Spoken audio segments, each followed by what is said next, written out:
Hello student, स्वागत है study with channel पर। आज फिर से आ गया एक और वीडियो के साथ।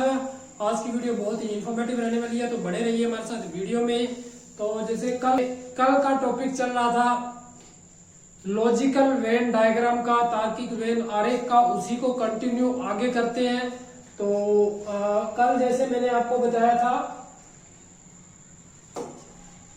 इनका डायग्राम जो बनाया था, इनका आपस में कोई संबंध नहीं है। दो वस्तुओं का इनका आपस में कुछ संबंध है और इनका आपस में पूरे का पूरा संबंध है। तो ये तीन मेन इनके डायग्राम बनते हैं। इन्हीं को मद्देनजर रखते हुए अपने आगे क्वेश्चन करते हैं। क्वेश्चन करने के लिए सबसे पहले मैं आपको बता दूं कि अपने को जनरल नॉलेज का ज्ञान होना बहुत ही जरूरी है।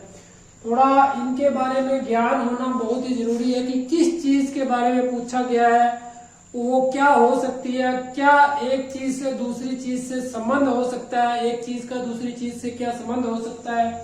तो जैसे कि इसमें दिखाया गया, देखो, सोना चांदी आभूषण, इस चीज का नॉलेज होना चाहिए। सोना हो, चांदी हो, तांबा हो, कुछ भी हो, इसके जो आभूषण बनते हैं वो आभूषणों में आते हैं।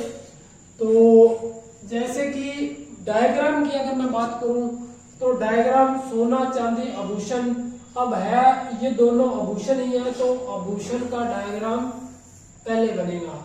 आभूषण का डायग्राम पहले बनेगा, आभूषण आ जाएंगे और सोना और चांदी इसमें दो अलग से आ जाएंगे, क्योंकि सोना और चांदी का आपस में संबंध नहीं है, तो ये दोनों अलग हो जाएंगी। तो ये इस तरीके से डायग्राम बनेगा। नेक्स्ट क्वेश्चन चल लेते हैं।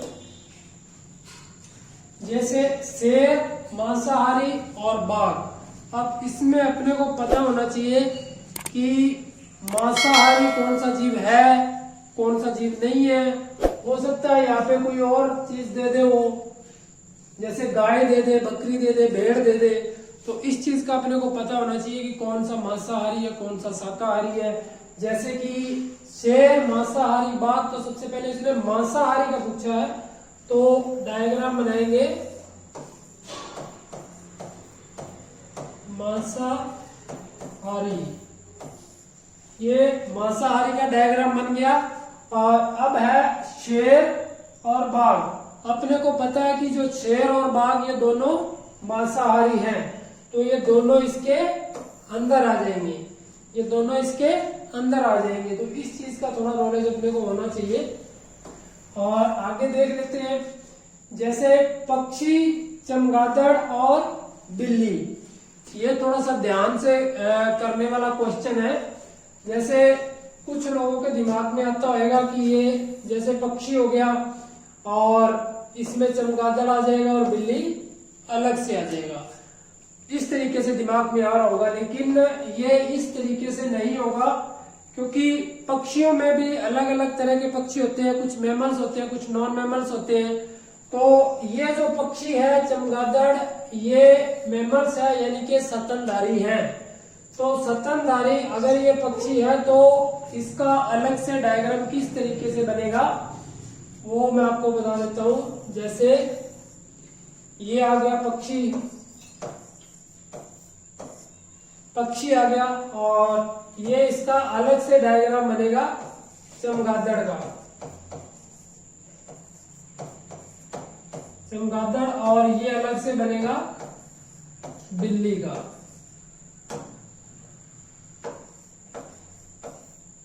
क्यों तीनों अलग अलग क्यों बने हैं? क्योंकि इन तीनों का आपस में कोई संबंध नहीं है, इसलिए ये तीनों है जो वो अलग अलग बने हुए हैं। नेक्स्ट क्वेश्चन और देख लेते हैं। प्रोफेसर, शोधकर्ता और वैज्ञानिक, इन तीनों का डायग्राम कैसे बनेगा? अब इन तीनों के बारे में अपने को पता होना चाहिए कि प्रोफेसर का क्या काम है, वैज्ञानिक का क्या काम है और शोधकर्ता का क्या काम है। थोड़ी नॉलेज होनी चाहिए। अगर मैं डायग्राम की बात करूं तो डायग्राम इसका बनेगा, जैसे ये प्रोफेसर का हो गया। अब अपने को पता है कि जो प्रोफेसर है वो शोधकर्ता हो सकता है।